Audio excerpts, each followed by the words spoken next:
Good morning everyone. आज धम्मपद में सुख की क्या अवधारणा है, यानी सुखी व्यक्ति कौन है, उसमें कौन सी बातें होनी चाहिए, कौन कौन से गुण होने चाहिए, उन्हें किन बातों का ख्याल रखना चाहिए ताकि जीवन को सुखी से और आराम से जीवन व्यतीत कर सके। यानी उनकी सुख की क्या, सुखी व्यक्ति के लिए कौन सी विशेषताएं होनी चाहिए, उन्हें कौन से मार्ग को अपनाना चाहिए जिससे व्यक्ति सुखी रहे। क्योंकि बुद्ध धर्म के अनुसार हम लोग ये जानते हैं कि ये जन्म ग्रहण करना तथा जीवन मरण के चक्र में जो हम पड़े होते हैं वही सबसे बड़ा हमारा दुख होता है। तो इस सब से छुटकारा पाकर जिसने निर्वाण को प्राप्त कर लिया होता है वही सबसे बड़ा सुखी होता है। तो जब निर्वाण को व्यक्ति प्राप्त हो लेता है तो वह जन्म मरण के चक्कर से वो मुक्त हो जाता है, इसलिए वो सुखी होता है। लेकिन निर्वाण प्राप्त करने के लिए किस मार्ग पे चलना चाहिए, कौन से मार्ग को अपनाना चाहिए, हालांकि बौद्ध दर्शन में और धम्मपद में जो बातें की गई है, जो उसमें आर्य सत्यों का पालन, जो 4 आर्य सत्य उन्होंने बताए थे, उन 4 आर्य सत्यों का पालन उन्होंने बताया। और उसमें जो चौथा आर्य सत्य है जिसमें अष्टांग योग की चर्चा की गई है, उन रास्तों पर चलकर एक साधक को, एक व्यक्ति को निर्वाण की प्राप्ति हो सकती है। तो धम्मपद में सुख की क्या विशेषताएं होनी चाहिए या सुख क्या है, इसके बारे में व्याख्या करते हुए कहा गया है कि सुख जो है वो मतलब कि स्कंध जो होता है, स्कंध के समान के समान सुख नहीं है, के समान कोई दुख नहीं होता है। क्योंकि स्कंध हम जानते हैं कि 5 प्रकार के स्कंध होते हैं, संज्ञा, संस्कार, नाम, विज्ञान, नाम, रूप, ये सब जो स्कंध हैं, और वेदना। तो इन स्कंधों के बीच पढ़कर मनुष्य जो है वो सुख को भोगता है। तो मनुष्य का जो ये स्थूल शरीर है वो इन्हीं स्कंधों से लिपटा हुआ रहता है। और चेतना को बुद्ध ने जो चेतना प्रवाह, जो आत्मा को चेतना प्रवाह उन्होंने माना है, इस स्थायी आत्मा को नहीं, उन्होंने एक चेतना को प्रवाह, विज्ञान का प्रवाह माना है। तो ये जो विज्ञान, स्कंध, वेदना और संज्ञा, वेदना और संस्कार स्कंधों आदि से जो बने हुए हैं, तो इन स्कंधों में लिपटा हुआ व्यक्ति अपने आप को कष्ट, दुखों में लिपटा हुआ पाता है और शरीर में शारीरिक कष्ट को झेलता है। क्योंकि जीव जो है जब इन 5 स्कंधों की वास्तविकता जब वो जान जाता है तब उसे समझ में आता है कि उसे किस मार्ग पे चलना चाहिए ताकि वो जीवन में अपने जीवन को वो सुखी बना सके। और उसके लिए कुछ सदाचारों का, कुछ नियमों का जो उल्लेख किया गया है बौद्ध धर्म में या धम्मपद में जो बातें की गई है, वो उन कर्तव्यों और अकर्तव्यों की जानकारी के बारे में जो उल्लेख किया गया है उसमें बताया गया है कि उन मार्गों पर चलकर हम सुखी जीवन व्यतीत कर सकते हैं या हम सुखमय जीवन की ओर अग्रसर हो सकते हैं और निर्वाण प्राप्त में वो हमारे लिए बाधक होगा।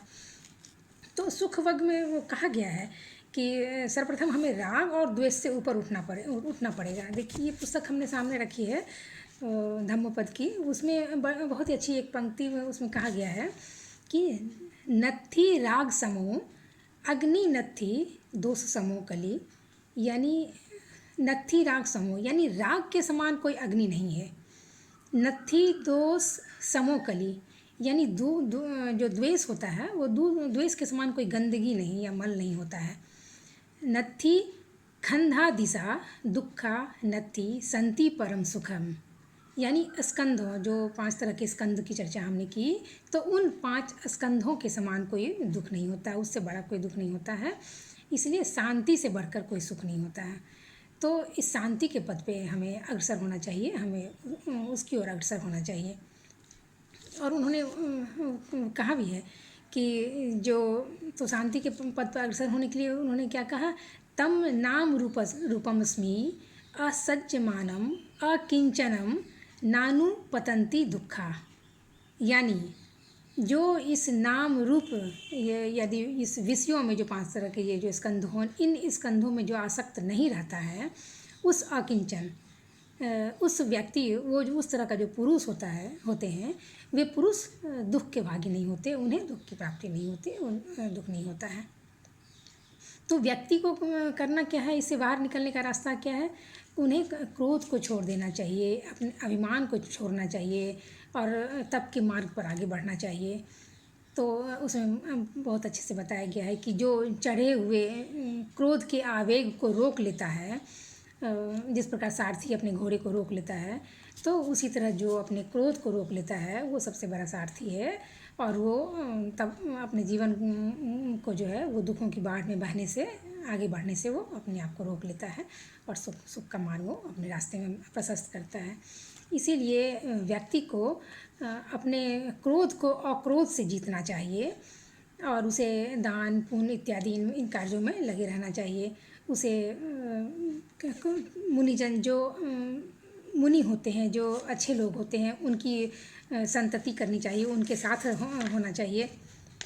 जो धर्म मार्ग में जो आगे बढ़ते हैं, उनके साथ हमें सदा साथ रहना चाहिए।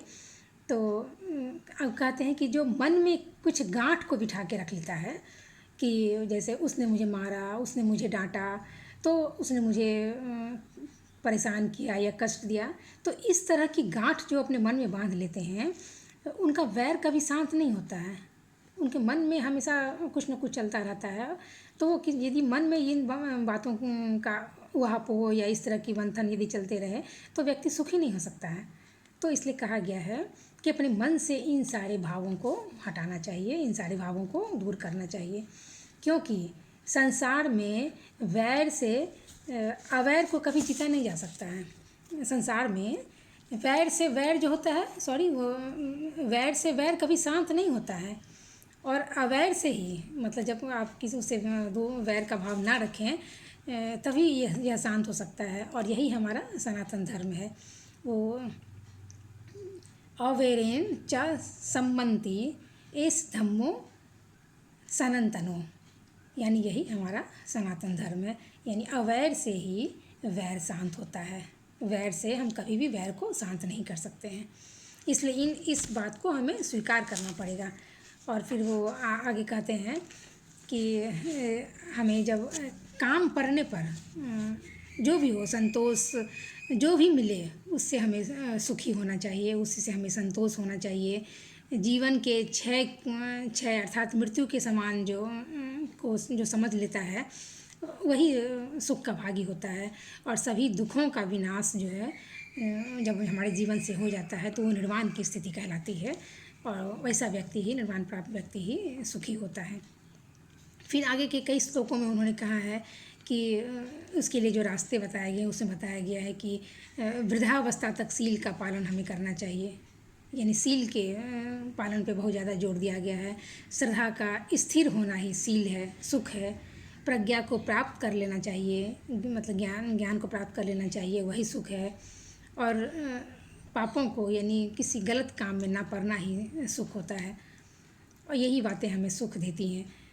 तो जो क्षणिक बातों को बोल के जो सुख की प्राप्ति होती है, वैसी बातों का भी परित्याग करना चाहिए। उस तरह के लोगों से दूर होना चाहिए, से हमें हमेशा दूर ही रहना चाहिए।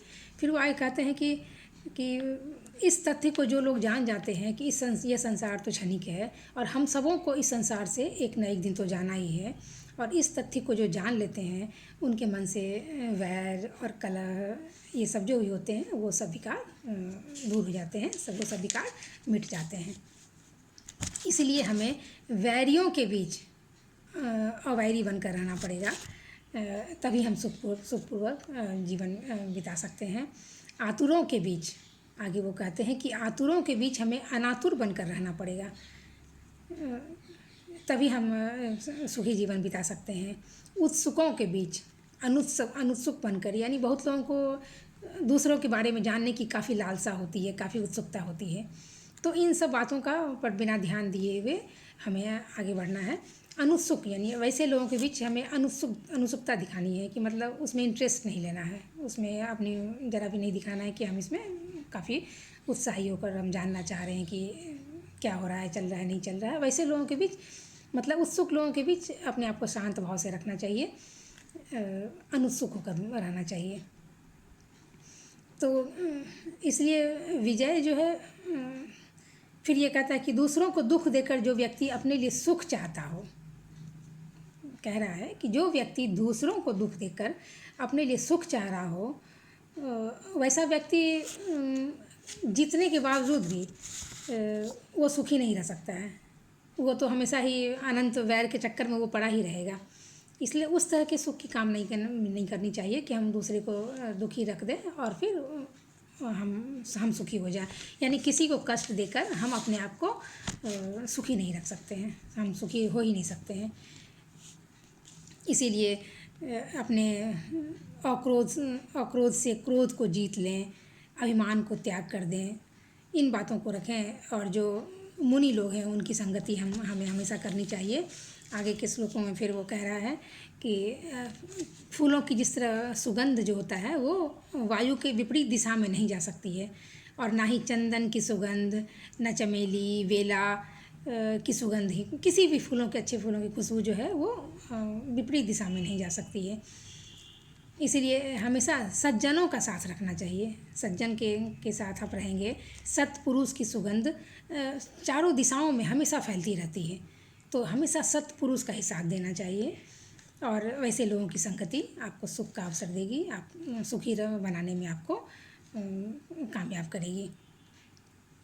इसीलिए शील संपन्न और समाधि में जो रत रहते हैं और जो प्रज्ञा से युक्त होते हैं, वैसे लोगों के पास जो है मतलब कि शैतान या कहें कि विपदा, इस तरह की बातें कुछ नहीं आती हैं।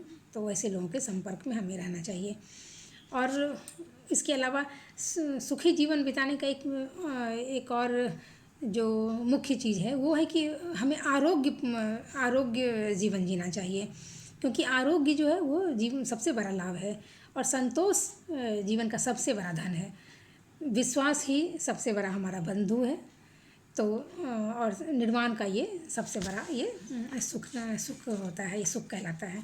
तो इन मार्गों पर, इन रास्तों पर हमें आगे बढ़ना चाहिए। तो सज्जनों की, इसलिए मूढ़जनों की संगति से यानी मूर्खों की संगति से हमें दूर रहना चाहिए, शत्रुओं की संगति से दूर होना चाहिए, और सदा अपने बंधुओं बांधवों और जो अच्छे मतलब पुरुष होते हैं, अच्छे संगति के लोग होते हैं, उनसे हमारी संगति होनी चाहिए। इसलिए जैसे चंद्रमा जो है वह नक्षत्र पथ का अनुसरण करता है, वैसे ही सत्पुरुष जो होते हैं, जो अच्छे लोग होते हैं, वह धीर, प्रज्ञा, नेतृत्वशाली, आर्य और बुद्धिमान होते हैं, उनका ही अनुसरण वो करते हैं और आगे बढ़ते हैं।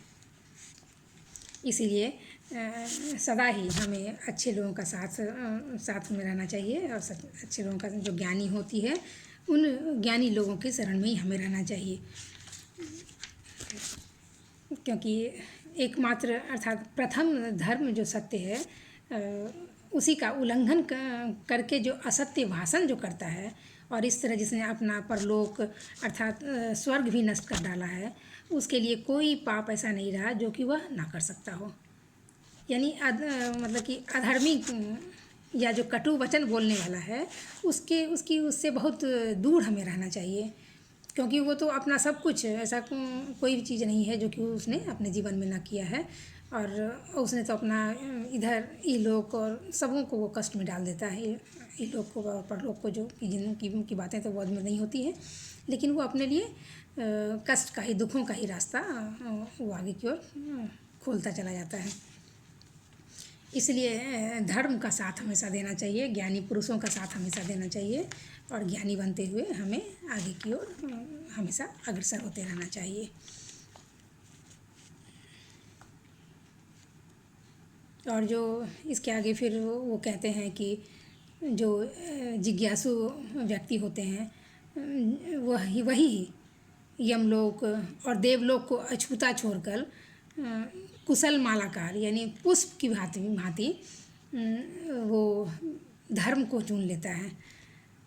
तो वो भिक्षु जो होता है वो वाक संयम रखता है, और जब कुछ वो बोलता है तब वो सदा सत्य बोलता है, वो सोच कर ही बोलता है, नम्रता के साथ अर्थ और धर्म को प्रकाशित करता हुआ बोलता है, उसकी भाषा मधुर होती है।